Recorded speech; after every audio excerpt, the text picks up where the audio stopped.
Rakshita madam ಏನಾದರೂ dedicate ಮಾಡ್ತೀರಾ? ಮಗ ನೀನು ಪ್ಲ್ಯಾನ್ ಮಾಡ್ಕೊಂಡು ಕೇಳ್ತೀನಿ. ಹಂಗೇನಾದ್ರು ಕೇಳ್ಗಿಡಿ, ಆಮೇಲೆ ಅವ್ಳಿಗೆ ಗೊತ್ತಿತ್ತಾಗಿ ದೊಡ್ಡ ತಗ ಓಡಿಸ್ತಾಳೆ ಮನೆಯಿಂದ ನನ್ನ.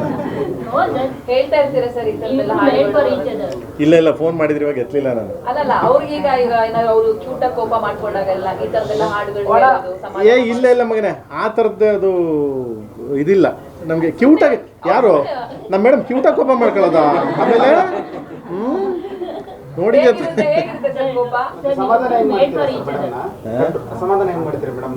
ಸಮಾಧಾನ ಮಾಡ್ತೀಯ ಮರ. 18-20 ವರ್ಷ ಆಯ್ತು ಮದುವೆ ಆಗಿ. ನೀನು ಒಳ್ಳೆ ಮಗನ್ ವಿಚಾರವಾಗಿ ಮಗನ್ನ ಇಂಡಸ್ಟ್ರಿಗೆ ತರದ ಅಥವಾ ಡೈರೆಕ್ಷನ್ ನಮ್ಮ ಮೇಡಮ್ ನಮ್ಮ ಬಾಸ್ ಮೇಡಮ್ ನಾವೆಲ್ಲ ಅವನ್ನ ಓದಕ್ಕೆ ಹೇಳಿದ್ದೀನಿ ಓದ್ತೀಯಾನೆ, ಚೆನ್ನಾಗಿ ಓದ್ಲಿ. ಓದಾದ್ಮೇಲೆ ಮಿಕ್ಕಿದ್ ನೋಡೋಣ ಮಗನೇ.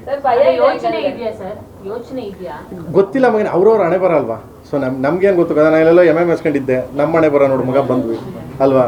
ಏನೋ ದೇವ್ರು ಅನ್ನ ಕೊಟ್ಟ, ಸೊ ಇದಾಯಿತು ಬಂದ್ವಿ. ಸೊ ಅವನ ಹಣೆ ಬರ ಏನು ಗೊತ್ತಿಲ್ಲ. ನಾನು ಹೇಳೋದು ಪ್ರತಿಯೊಬ್ಬರು ದೊಡ್ಡವ್ರ ಮಕ್ಳು ಯಾರು ಸ್ಟ್ರಗಲ್ ಮಾಡ್ಕೊಂಡು ಬರ್ಬೇಕು. ಈಗ ಲೈಕ್ ಫೈಟ್ ಮಾಡಬೇಕು ಅಂತ ಹೇಳ್ತೀನಲ್ಲ, ಯಾವತ್ತೂ ಹಸ್ಕೊಂಡಿರ್ಬೇಕು ಮನ್ಸ. ಇದು ಹಸು ಎರಡು ಹಸುವಿದ್ರೆ 100% ಬರ್ತಾನೆ. ಯಾವಾಗ ಈ ಸ್ವಲ್ಪ ದೊಡ್ಡವ್ರ ಮಕ್ಳು ಏನಾಗುತ್ತೆ, ಇದು ಹಸುವಿರಲ್ಲ. ನಿಮ್ಗೆ ಗೊತ್ತೇ ಇದೆ ಯಾವ ಲ್ಯಾಂಗ್ವೇಜಲ್ಲಿ ಹೇಳ್ತೀನಿ ಅಂತ ಅಲ್ವಾ. ಅವಾಗ ಹಸು ಇರಬೇಕು. ಹಸು ಇರೋ ಥರ ನಾವು ಆಸ್ ಎ ಪೇರೆಂಟ್ಸ್ ಅವ್ರನ್ನ ಮಾಡಬೇಕು.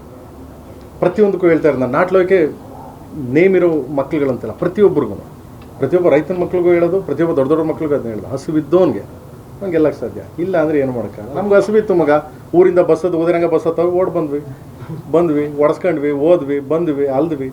ಅಣ್ಣ ಒಂದು ಚಾನ್ಸ್ ಕೊಡ್ರೋಣ ಅಂದ್ವಿ. ಏನೋ ನೀವೆಲ್ಲ ಸೇರ್ಕೊಂಡು ನಮ್ಮನ್ನು ತಂದು ಇಲ್ಲಿ ಕೂರಿಸಿದ್ದೀರಾ. ಸಿಂಪಲ್.